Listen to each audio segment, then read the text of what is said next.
Realm presents Dead Air, Episode 8. 1. No one recognizes me or stops me to say hello as I walk along the sidewalk on my way to talk with Officer Matthews about a certain sleazy, chain-smoking ex-detective. It's a risk, but she's my only source at the department, and what can happen in broad daylight in the police station? Ryan and I agreed it made the most sense as a next step. Normally, I wouldn't even think about being recognized, but after the last episode of the podcast, I feel visible at all times. Not that anyone necessarily knows what I look like, but still. I had to turn off notifications for my name and lock down all my personal accounts just in case, because the news that the Order of St. Franklin faked Dick's alibi basically broke the internet. Or at least my murder-obsessed corner of it. There's still the question of why they needed to lie. Some people are certain Dick killed Peg, or Dick and the Order did. For all we know, he was out with his mistress. I believe he's guilty, but the only things we can say for certain are that the Order agreed to cover for Dick, and if they covered up for his dad, then his grandfather and Lynn Brockman must know the details of exactly what happened. The photo of the dinner party guests showing up in the police files after I questioned Dick's alibi in my podcast is now fishy as hell, and Brockman's statements about the follow-up weren't convincing. According to Ryan, it was his grandfather's suggestion to keep Dick and Skylar away in Mexico for a few more days until the attention blows over. We're both in agreement that there's no way Dick could mastermind a cover-up this complicated and long-running. Richard Carlisle is our man on that front, but we need to gather a little more information before we go traipsing in to see the family patriarch and demand our answers. But if all goes to plan, that's where we're headed. While I'm at the police station, Ryan's off on an assignment of his own, digging into the family business to see if his dad or grandfather have been paying Lynn Brockman, for what and for how long. Ryan seems to be taking things well, though I can tell he's hurting, but he insists he wants to see this through. Meanwhile, my inbox overflows with gruesomely specific death threats, of course. I'm not sleeping so well. Despite increased media attention, the Eddyville police insist Brandon McDonnell really did commit suicide. The Carlisle family attorney was finally forced to give a short, snippy quote to the local newspaper, saying that Dick Carlisle continues to grieve for his wife, and any suggestion that he could be involved in her death is muckraking of the worst sort. In essence, they're maintaining that it's a closed case, so case closed. You can imagine how that went over with Reddit. Fuck you. Bullshit. The husband did it. Ryan wasn't surprised to hear his grandfather had paid a visit to my mother, but he said nothing about me or the case to Ryan. Ryan's just been cautioned to be careful who he associates with during this period of renewed attention. Funny that, given they don't mind him hanging out with a secret society that keeps a book of secrets, aka mostly crimes, petty and otherwise. Busting the alibi was enough for the podcast. I didn't mention Brockman's potential involvement. 1, I don't want him to know we're on to him yet. And 2, to discuss the whole of why I find him so shady, I'd also have to discuss Delilah. She was sniffing around in the Order's business, and it's becoming pretty clear who'd have been on cleanup duty. But I'm not ready to air my growing suspicion about his connection to her death in public. My mom has listened to every episode now, according to Dad anyway. She's still not quite talking to me. He threw in that my aunt has tuned in too, which makes me feel like I must tread carefully where my cousin's death is concerned. I know it's a double standard to protect my family and no one else's, but I have to. Mostly. Because if Lynn Brockman was involved in Delilah's overdose, then what's to keep him from coming after me? I push open the glass door to enter the police station, a shockingly familiar action these days. Officer Matthews gets up as soon as she sees me. I called ahead to make sure she'd be around this morning. "I reserved us a conference room," she says. "Come on back." The lift of her eyebrows and the eagerness tells me she's curious. I suspect she's not going to appreciate my line of inquiry, however. The thin blue line they view as a barrier between order and chaos can form an impenetrable wall of protection for even the dirtiest of cops. I'm giving Matthews the tiniest benefit of the doubt, but only because she's the best resource I've got for this. The room she leads me to has plain beige walls, ugly brown carpet, and a lingering odor of spilled coffee. She leaves the door open. We sit down at the table, and she assesses me. "So, Macy, how are you doing? I see some dark circles." She's definitely in the right line of work. "I take it you're caught up on the podcast." "And the local news." Her expression is careful, neutral. "Well, how are you?" "Good and bad," I say. I wish some things hadn't happened. I can't just come out and tell her how guilty I still feel about Brandon's death. But we're on the right track. Dick Carlisle's alibi was trash, which means there was a reason to cover something up. "We are making some inquiries, but something allegedly written in a secret book is not hard evidence.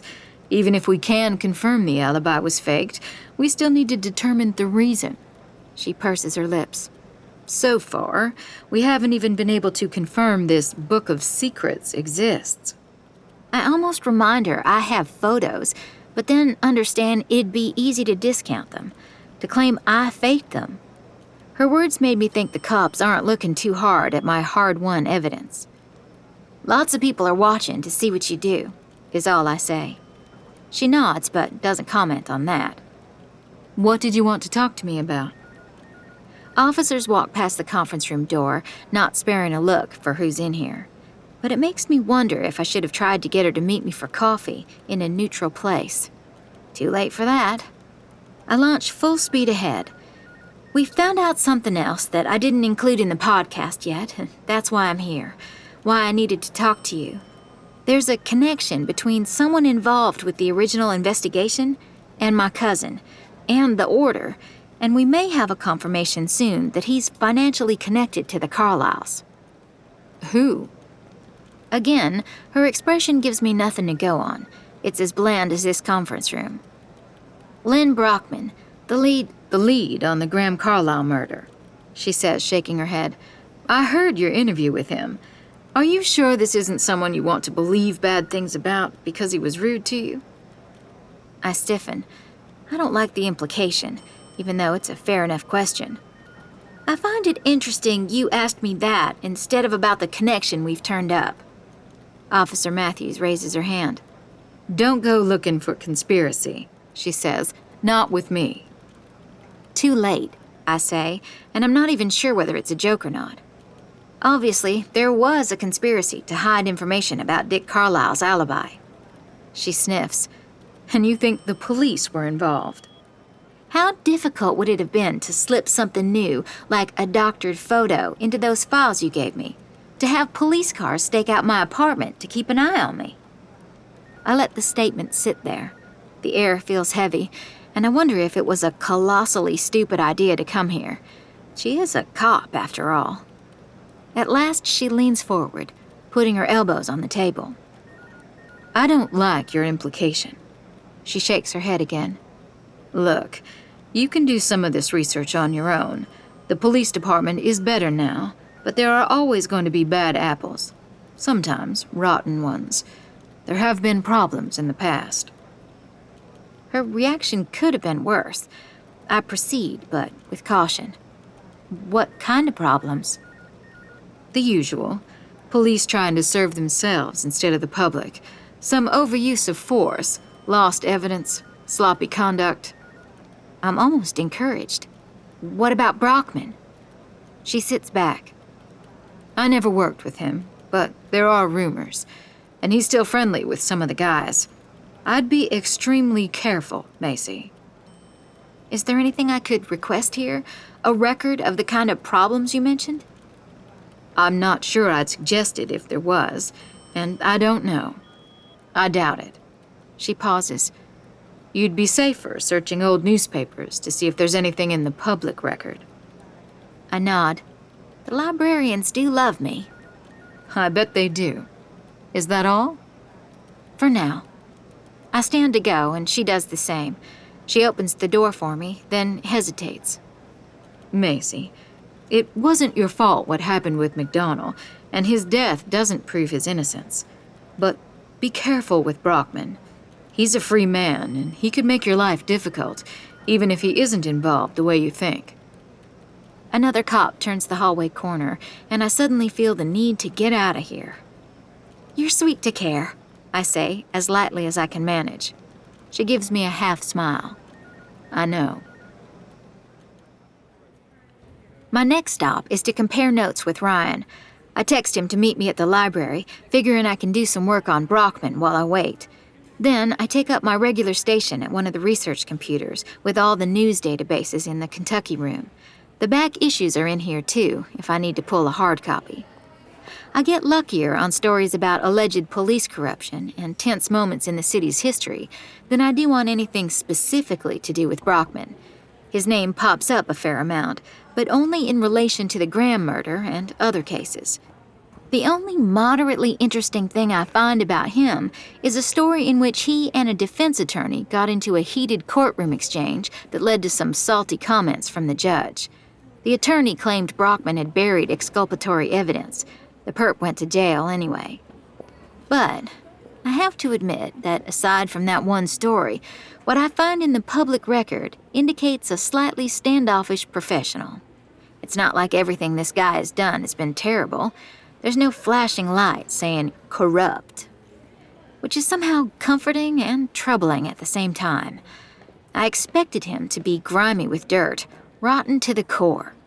Instead, he's smudged at best, unless Officer Matthews turns up something the police kept discreet. Maybe she wasn't entirely wrong that my personal encounter with him is a big part of my evidence against him. Confirmation bias is something we talk about frequently in class. I make a mental note to be more aware of that going forward. Hands drop onto each of my shoulders and give them a light knead that feels heavenly. I'm assuming it's not the librarian, but I don't even care. My neck muscles are so tight. After a second or two, I drop my head back and look up into Ryan's blue eyes. "Hey," he says, "you looked tense. You know it's bad for you to hunch over your keyboard." "Hey," I say back, "now shut up and keep rubbing my shoulders." I close my eyes and he does, briefly. Things are good between us since the other night, despite how hard the new turn in the investigation has been for Ryan. "Police corruption? Anything interesting?" he asks, obviously reading over my tight shoulders. "Yes, but not interesting enough," I say. "Brockman is publicly clean. What about you? Any luck?" "I'm afraid so." His voice is serious. I sit up straight and then gather my things. Let's go somewhere we can talk. The very nice librarian who runs the Kentucky room is giving us the "don't make me shoo you guys out" look, and I nod to him. "I'm starving," he says, keeping his voice down. "And I bet you skipped lunch?" Is that why I feel vaguely murderous except when you're rubbing my shoulders? I grab my bag. Yes, food would be good, unless you'd rather talk in private. He shrugs. "Lexington Diner?" Ooh, cheese grits. Yes, please. Ryan slips my hand in his. "Although you may wish you could get a drink after you hear what I found out." That bad? Ryan shrugs his shoulder. "Or good, I guess, for finding out the truth." I know this isn't easy for you. I keep my voice down as I tug him to the elevator. "But it's important," he says. He drops a soft kiss on the side of my lips. He's adorable. And hot. Adorably hot. I'm in deep. Over my head deep. The diner is close enough to walk to, but I can't wait until we get there. The second we're outside, I say, "Okay, spill it." "I went to lunch at my grandfather's house," Ryan says as we start up the busy street. No one bats an eye at the two of us together. I am grateful Lexington isn't that small a city. "He still takes care of most of the business, though that's supposed to change soon, when I take it over. I already have a desk in the office there." And you successfully snooped? "I successfully snooped." He stops and pulls me into a small patch of green by the sidewalk, and I can see he's still worried about whatever went down this morning. "But he caught me." I grab his arm. "Oh my God, what happened?" Ryan says, "I think I covered. I was going through the ledger of payments. Yes, he keeps an actual ledger looking for Brockman's name. And I found it. I can see from his grim expression that this news doesn't exonerate his grandfather of any real connection with Brockman. How much? Several thousand, recurring, as far back as I looked. My heart thumps so hard in my chest, I feel embarrassed about it. Did it say what for? Security consulting. That would cover a multitude of sins. Ryan nods in agreement. So I'm taking a photo with my phone when Grandfather comes in and demands to know what I'm doing. I had to come up with something, so I told him that the security guy did me a solid at my induction, and I just wanted to thank him, but I couldn't quite remember his name. I knew I'd recognize it if I saw it. Why not just ask me, he says, and I pretend and stammer and finally tell him that I didn't want him to think I'm turning into Dad, that I hooked up with a caterer. I can't keep from smiling. Well, you did. The best lies are close to the truth, right? He says. And he bought it? I can only imagine how tense Ryan must have been in that moment. Pretty sure he did. I got a lecture about not turning into my dad, and a weird comment about how he's glad I'm moving on from that other girl I've been bringing around. I wrinkle my nose. I know, sorry, he says, like he's the one who should apologize. After all that, I ask him, so who is that guy? He works for us, right? And Grandfather says he's the kind of person every business needs on the payroll. Someone who is good at fixing whatever needs fixed and doing whatever needs done, quickly and quietly. I need to know this kind of thing since I'll be taking over soon, etc. Slick, I say, blinking. So Brockman's definitely in this. And my grandfather must have all our answers. Ryan starts walking again. Once we're settled and we've ordered in the cute little diner, I reach out for his hands. I can go to your grandfather alone. You don't have to be part of it. He slides his hands into mine. No, He starts, then goes quiet. After a moment, he goes on. When we first started this, I probably would have said yes. But I need to know. And I need to be willing to stand up to him. I don't think he'll lie to me. But he would definitely try to lie to me. Ryan's honesty makes me feel the need to come just as clean with him. So, there's something else I've been thinking that I haven't told you. About Delilah. What is it? Ryan asks, frowning. I told you she was looking into the order before she died. There's nothing in her notes about him, but what if Brockman had something to do with her death? If he runs security, you think he caught her nosing around or something? Ryan says. Maybe, I say. I interviewed an ex of Travis's who has a drug habit, and she raised some good questions about the likelihood that Delilah would have been shooting up. I've never seen anyone doing that, or heard about it in our scene. That's what she said, basically. I take Ryan's hand again. Before we talk to your grandfather, I want to interview the dealer Delilah got her stuff from, or at least the person who'd have supplied the people she partied with. I'm guessing that's who she got it from. The heroin that killed her was laced with fentanyl. I want to know if that means something to him. If it doesn't, then I really think Brockman may be involved in more than just covering up your mother's death. Ryan sits with it for a second. Whatever you need, he says. Relief floods me. Sloan got me an intro with him. Will you come with me? What I'm really asking is, will you help me find out what happened to my cousin? You couldn't stop me if you wanted to. Ryan shakes his head. No way I'm letting you go talk to a heroin dealer on your own. Where does he live? I don't say that I doubt either of us will be much use if it goes south, but I'm glad of the company. He'll see us tomorrow at 5:30. His name is Max, and he lives in a gated community. Ryan blinks and shakes his head again, releasing my hands as our food comes. I'm learning so many things I never wanted to know. Right? I say. 2. I have a shift at the bar I hope will end early, but I end up working until close and then past, helping clean up after an epic mess of an evening. The college crowd is spill-prone enough, but tonight was like a double-dog dare during a norovirus outbreak on a cruise ship. It takes 3 of us to put things to rights so that the first shift tomorrow isn't starting out a half hour behind. We're saints, I joke, saluting my coworkers as we part ways and get in our cars in the employee spots behind the winner's circle. There's a slight chill tonight, the bipolar Kentucky weather swinging back to flirt with frost when it should be definitively spring. All night, I've been puzzling over whether Brockman's security is of the formal or informal variety. We know he works secret society functions, but what else does he do? Or fix? The way Ryan's grandfather phrased his usefulness makes the hairs on my arms lift. The city is quiet this late, and I'm one of just a few cars on the road at almost 3 a.m.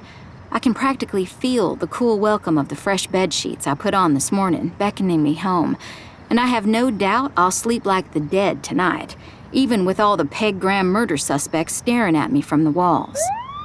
Flashing lights flare behind me, blue and red, red and blue, and sirens blare. I slow down and pull off to the side to let the police cars pass. There are 2 cruisers. You almost never see cops solo here.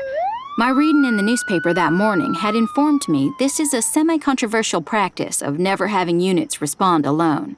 On the one hand, it's a check against abuse and provides extra police witnesses.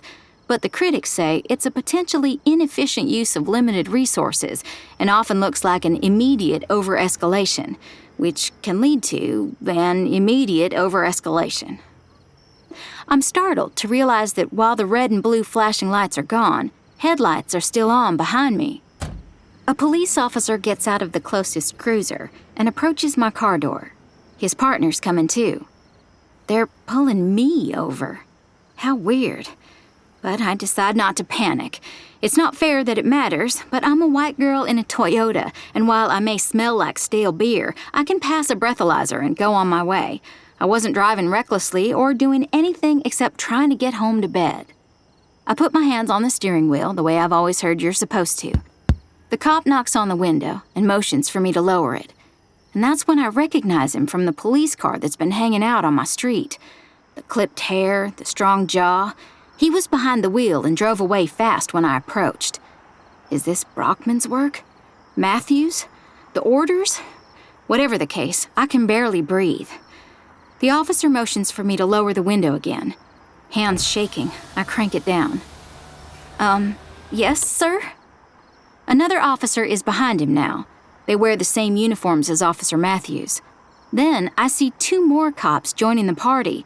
Those 2 are circling my car, and one of them has a German Shepherd. Was I doing something wrong? I ask, placing my palms carefully back on the wheel. I know that I wasn't, and now I've given them an opening. My digital recorder is in my bag, and my hands itch to grab it and turn it on. We received a report that you were driving erratically, that you maybe have drugs in your possession, the officer at the window says, and then he adds, Mackenzie Walker. My breath hitches. Everything about this is a threat. I wasn't, I protest, even though I know I should stay quiet. I half-register sweat running down my temple. I might as well be having an out-of-body experience. I don't know how to handle this. How in the world to get out of this situation? The cop must see my panic sweat thoughts on my face. Driving away or resisting us would be a mistake, he says. Would it? I ask without meaning to. Shut up, Macy, shut up. The dog lets out a yip and the officer raises an eyebrow. That's probable cause for a search right there. I don't have any drugs. I pull on my inner Mackenzie. Yes, I'm afraid, and he knows it, but I refuse to be reduced to begging. Not yet. I have nothing to lose except everything, so I may as well fight back. Shouldn't you be asking for my license and registration? We already looked you up from your plates, Ms. Walker, he says. Step out of the vehicle. I'm just going home from work, I say. I don't want any trouble. That's not what we've heard, he says. Step out of the car. I reach over and grab the recorder, hoping I hit the right button to turn it on. What do you have there? He asks. I have the right to record this stop, I say, opening the door. Put that back on the seat and step out of the vehicle. I could argue, but I don't. Feeling completely powerless, I drop the recorder and step out into the cold air. The other cops are observing all this. The one with the dog is standing at the back of the car. "Open the trunk," he says. Are they planning to plant drugs there and then have the dog find it? Leak it to the press and ruin my reputation in the process? I imagine my mom's voice when I call from jail. "Okay," I say, but as I stand before the trunk, I pause. "Do I have the right to refuse this search?" "You have the right to do what we say," one of them says. "Now open the trunk." I want to scream or laugh or cry or run. Mostly run. I want to call an attorney. "Settle down, Ms. Walker," the lead officer says. "Just open the trunk." He sounds irritated. I wish I'd put my recorder in my pocket and turned it on when I pulled over. My hands tremble as I fit the key in the trunk's lock and it pops open. Inside, there's a pair of running shoes I've been looking for in my closet for weeks, a spare microphone for my digital recorder, a jack for changing tires. One of the police officers shines his flashlight at me. When he removes the light, I see spots.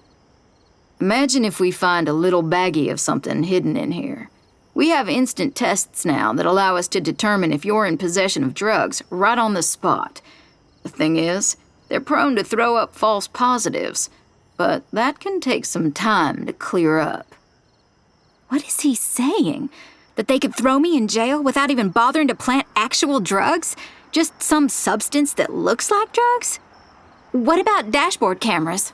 What is wrong with me? Why would I ask that? The cop with the flashlight answers. "See how our flashing lights are off?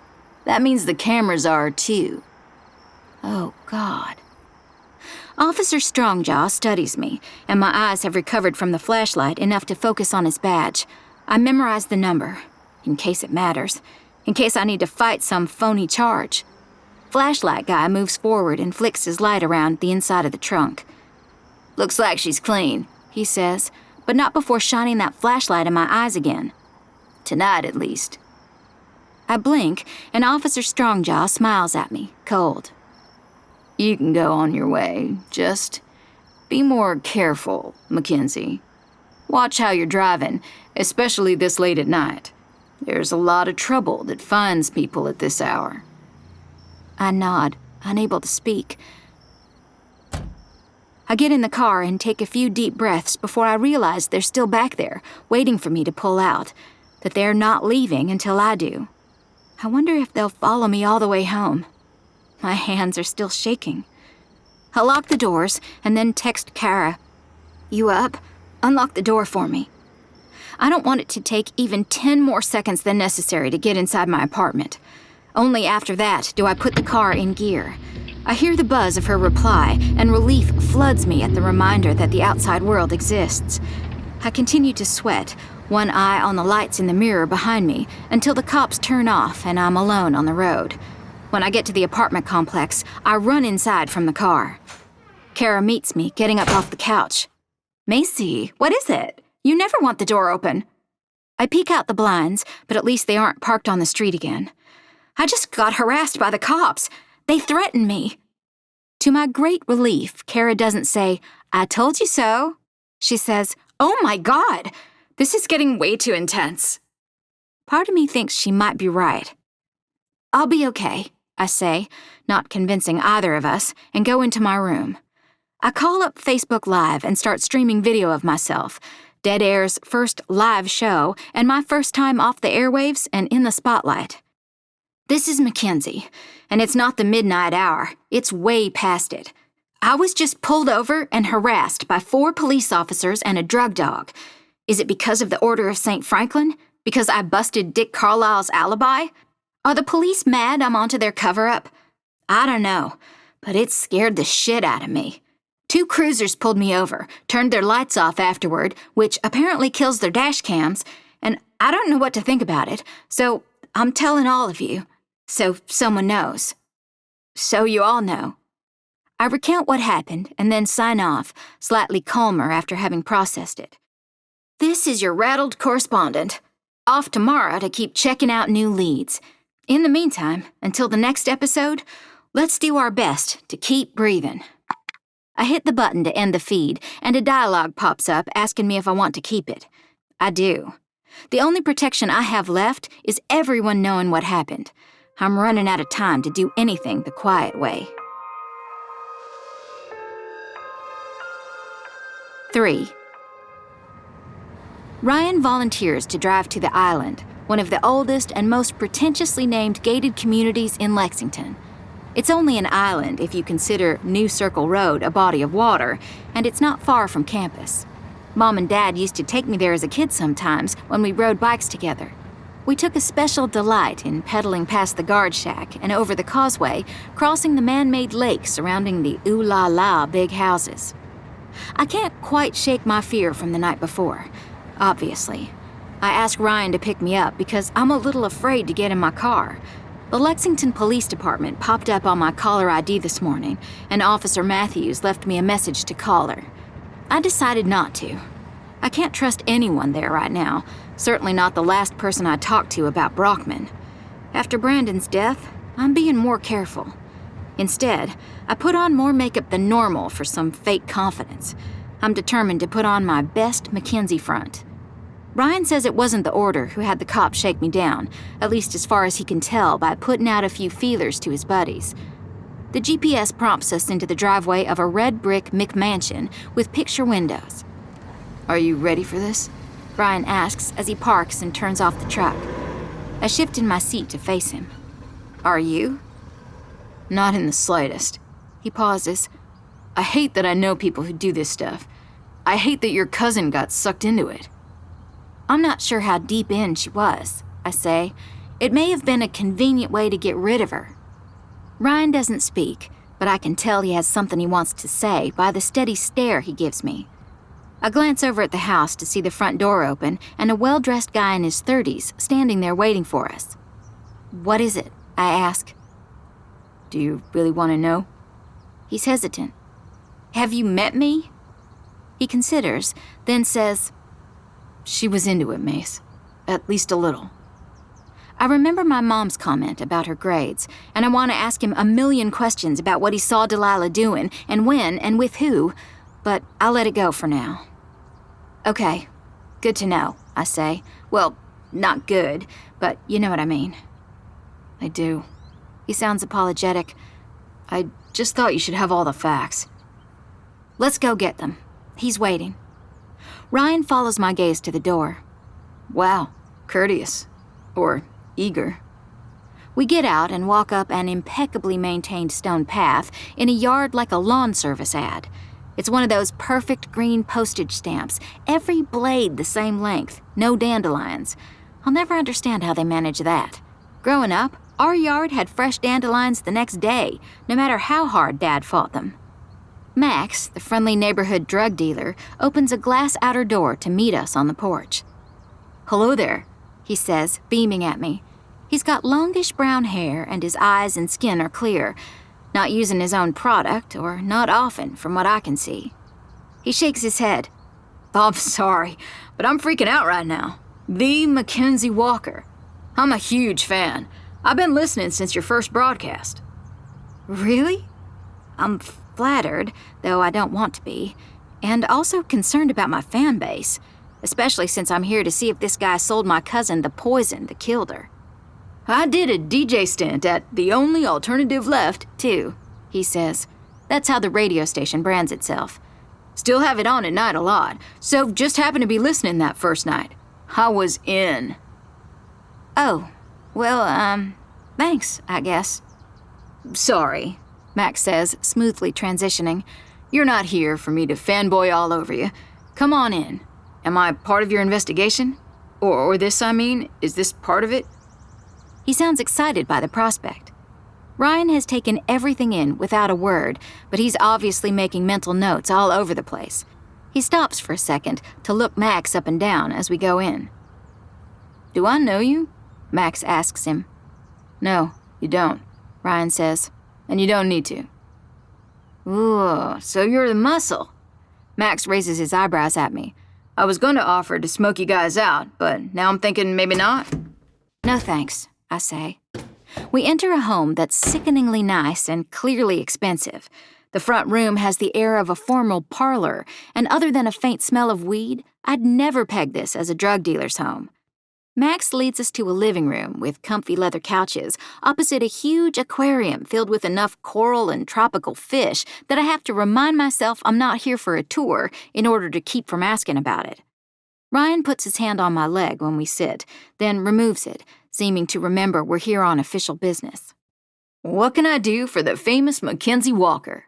Max asks, taking a spot in a chair beside the couch. We're looking into a matter that's tangential to the investigation. I exchange a look with Ryan before focusing on Max.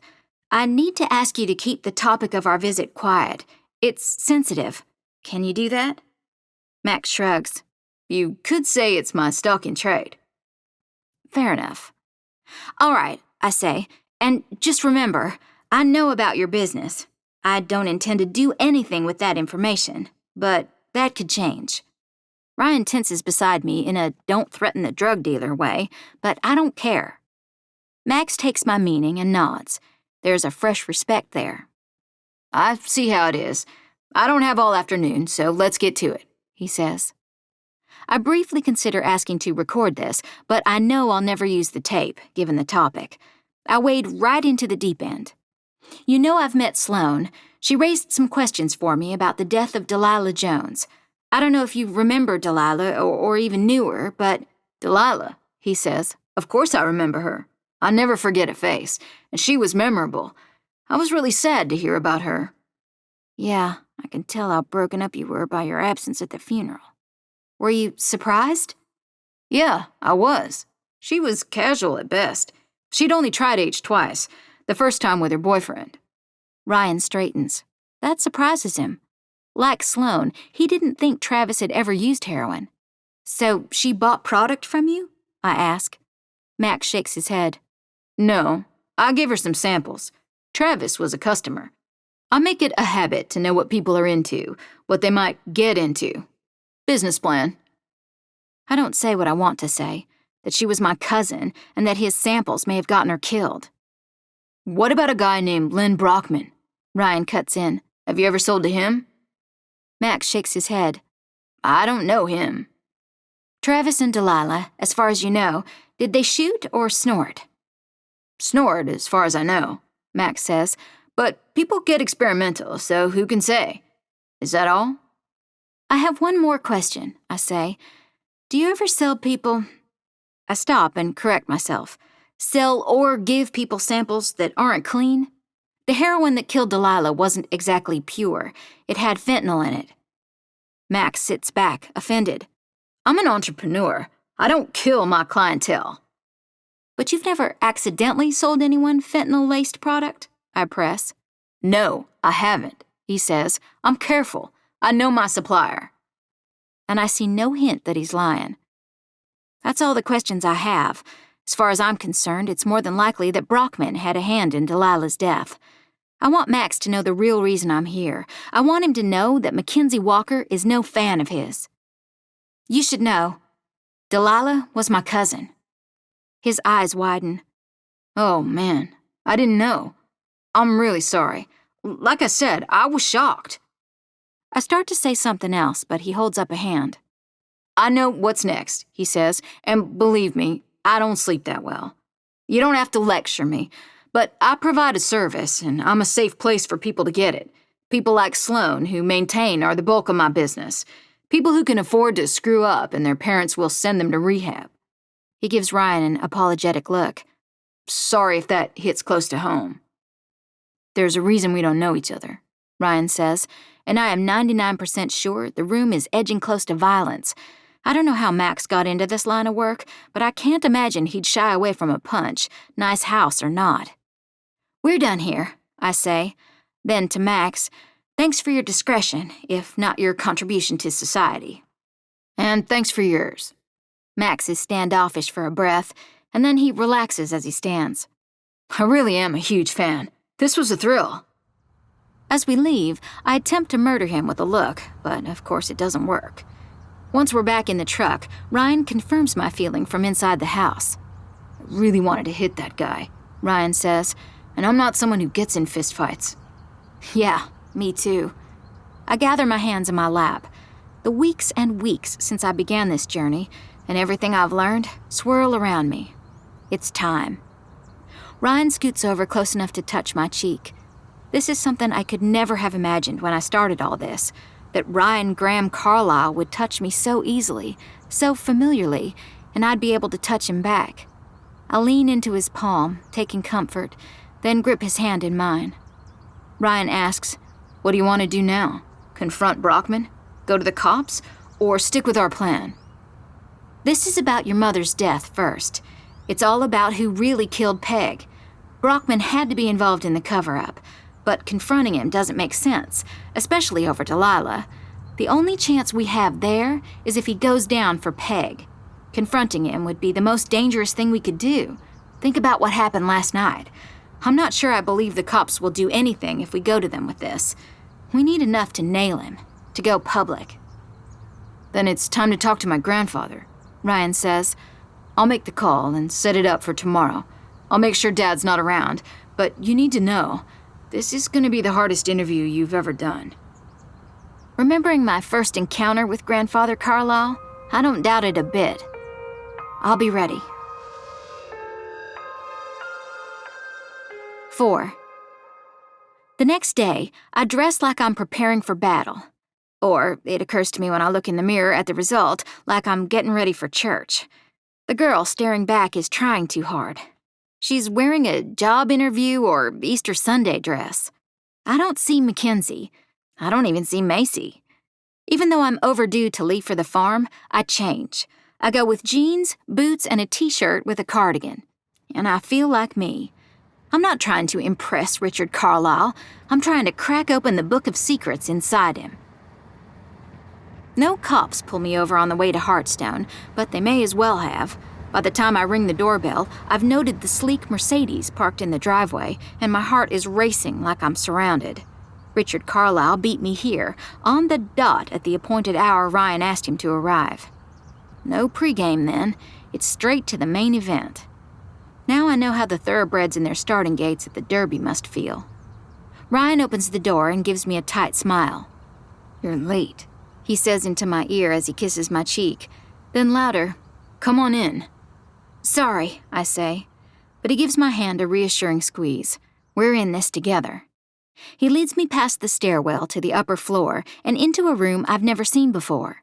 It's obvious there's not a lot of hanging out and family time that happens here. The brocade couches are stiff and formal.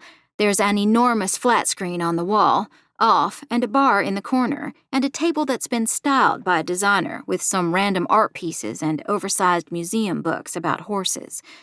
I do see one thing that indicates the lives that have taken place here. A wedding photo of a smiling Peg Graham and Dick Carlisle, oversized. I take a seat where I can look at the photo if I need centering. I can't help the pang of sadness when I wonder how different this place would look if Peg were still alive. "Where is he?" I ask Ryan. "That's his car, right?" "You mean me, I presume," Richard Carlisle says as he enters from the other hallway.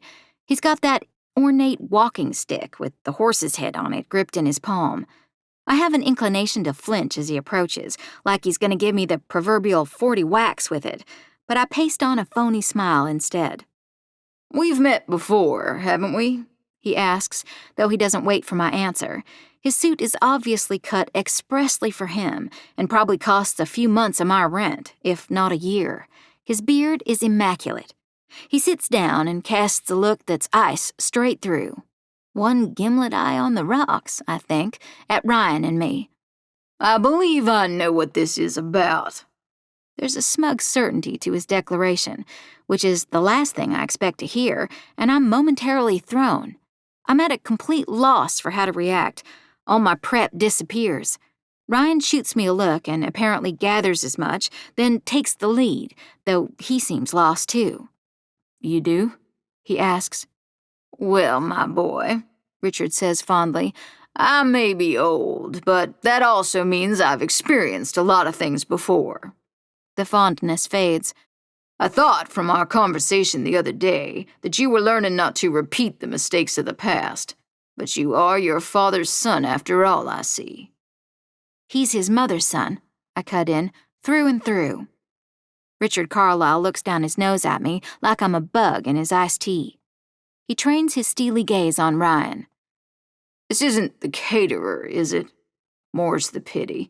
I remember this one from the track now. What's her name again? The sheer obtuseness. He doesn't realize. Even though he went to see my mother, he hasn't put Macy and Mackenzie together yet. That's why he's never said anything to Ryan about me and the podcast. I don't know why I'm surprised. Macy, I say. Macy Walker, and I was the caterer. It's kind of a funny story. Ryan lets out a surprised ha. Grandfather Carlisle does look at me again, then.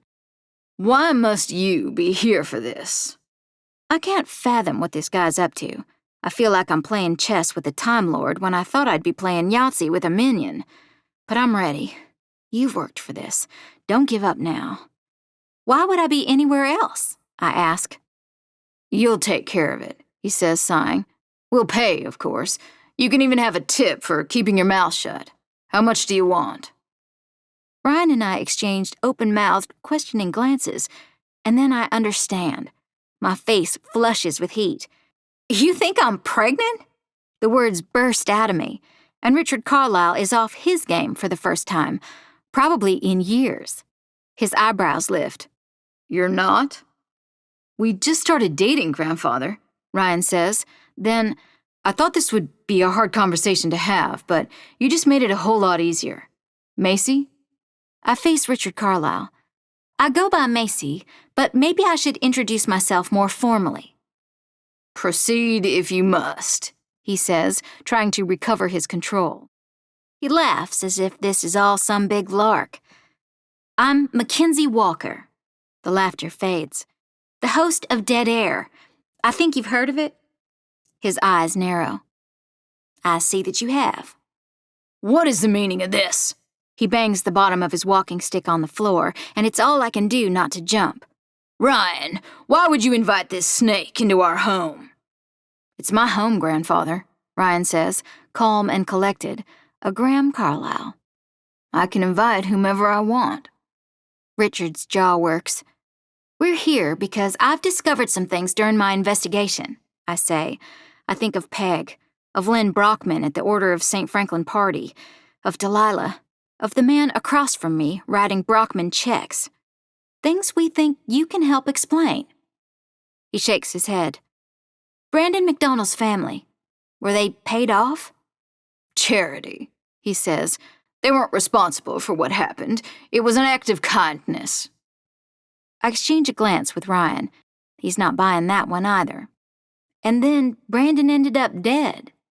Because of you poking your nose where it doesn't belong, Richard says. And yes, even prepared, even here and now, playing the hero, it stings. Ryan interrupts. He's had enough of the lies, and it's glorious to see. That wasn't her fault. For the first time, Grandfather Carlisle lets Ryan have the narrowed, steely gaze I received earlier. I plow on. The involvement of the Order of St. Franklin, a secret society you and your son belong to, they manufactured Dick's alibi.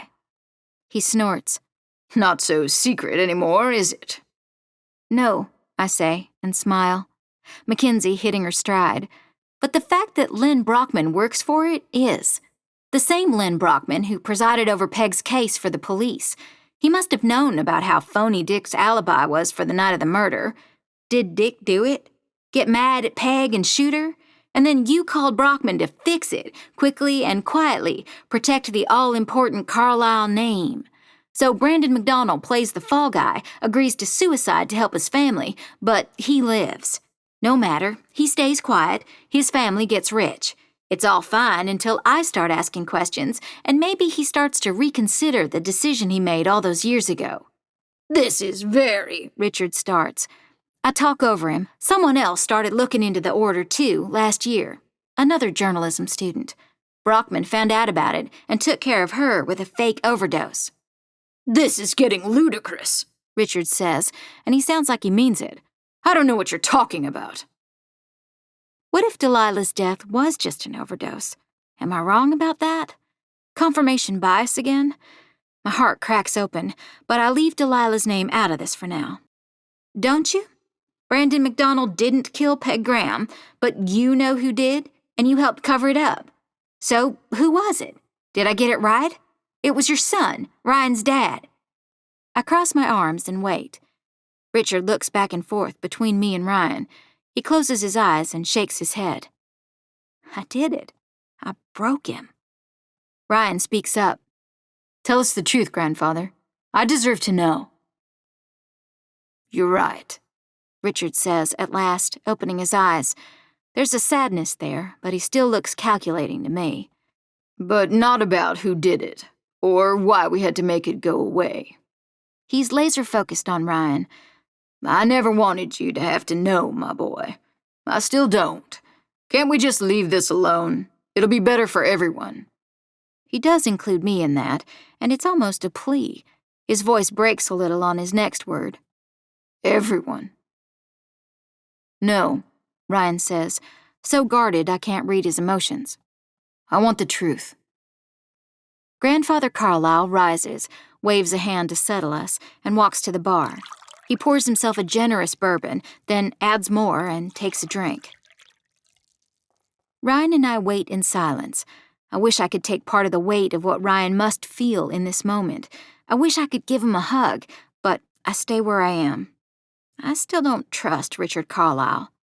He hesitates at the bar, then fills a second glass. He holds it in the same hand with his walking stick and passes it to Ryan on his way to retake his seat. Ryan hesitates, but accepts it. He places it on the table in front of him. You're gonna need that directly, Richard says as he eases back down. He shakes his head at Ryan, then me. Last chance to let the past stay past, he adds. I can't, Ryan says. And I know you can't, he says to me with venom. I suppose you'll want the whole sordid tale. I nod. You're going to be disappointed, he says with a grimace. There's nothing sordid about it, but fine. Who am I to deny my grandson anything his heart desires, even when it's no good for him? Someone who'd be perfectly happy to do so, I think, but keep my mouth shut. You did hear a gunshot that night, Richard says. You were home, you and your mother. The nanny went out for a while, but we decided it was better if she said she was here the whole time. She hadn't quite gotten her story down when she spoke to the police. Dick came home from an evening out, but he got home too late. Richard goes quiet, as if he's told us everything. I can sense Ryan's as confused as I am. So, I say, what happened?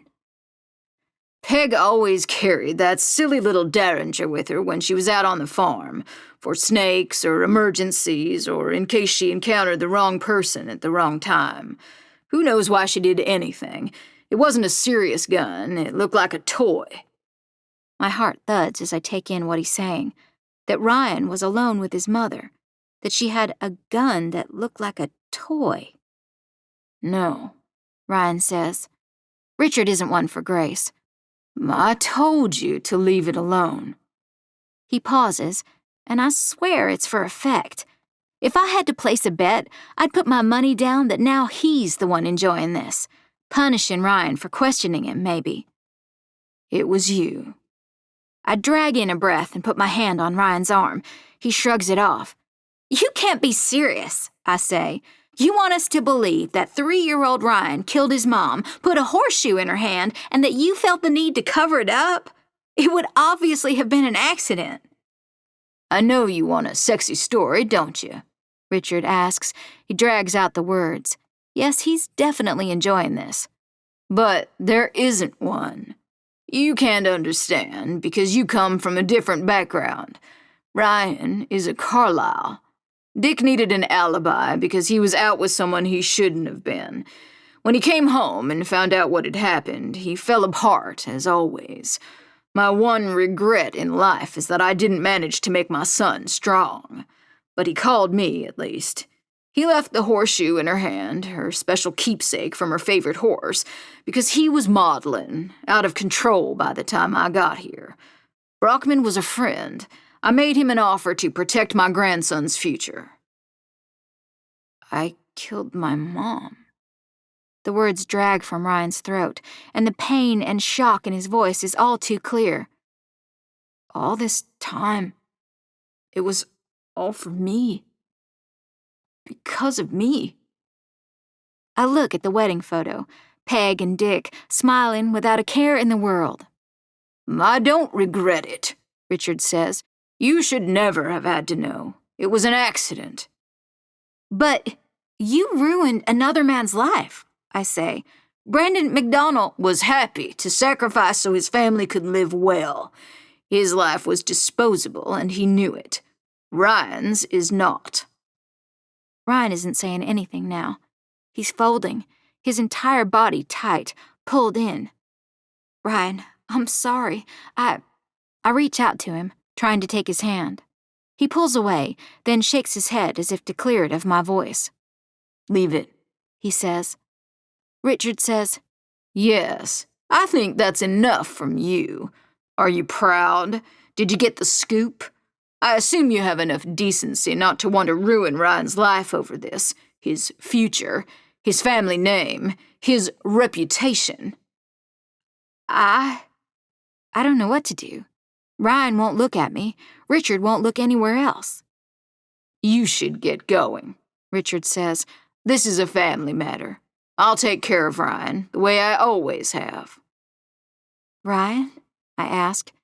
He doesn't answer. I know with certainty of the sun rising in the east and setting in the west that he will never easily or familiarly touch my cheek again. We're over. Richard Carlisle is right about one thing. This has all been a huge mistake. Mine. My theories, my rush to see a connection between Peg's and Delilah's deaths, when it was all to protect a 3-year-old who accidentally shot his mother. A 3-year-old who grew into a good person, who I've been falling for, who I've hurt in a way I can never take back. Please, Mackenzie, Richard says, don't make me call security to show you out. What else can I do? I leave. The last thing I see is Richard moving to sit beside Ryan, placing the glass of bourbon gently in his hand. 5. I'm crying by the time I get behind the wheel of my car. Sobbing, actually.